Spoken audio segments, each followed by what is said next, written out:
केबे भी कहा मीठा कथा को सहजरे विश्वास करंतु ना कहीं एठी लोक माने निज स्वार्थ हासिल करने उपरे उपरे मीठा कथा मध्य कही थांती। संपर्क को तो भांगिबा उचित नुहे, किंतु जो संपर्क रे निजर कौन मूल्य न थाए से संपर्क भांगी देवा मध्य बहुत भल होता है। तेणु संपर्क सही ठारे रखंतु जेउठी आपणकर किछि मूल्य रही।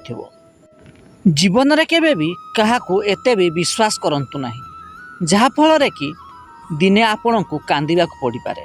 कहीं समय को बदलैया पाई समय लगी थाए, किंतु मनीष को बदलैया पाई समय लगी न थाए। हठात रागी जाई किछि करिबा पूर्वरु थरुटिए निश्चिंत भाव चिंता करंतु मु जहा करूची सब ठीक करूची तो, कहीं प्रत्येक राग जीवन रो किछि ना किछि छड़े नहीं जाई थाए।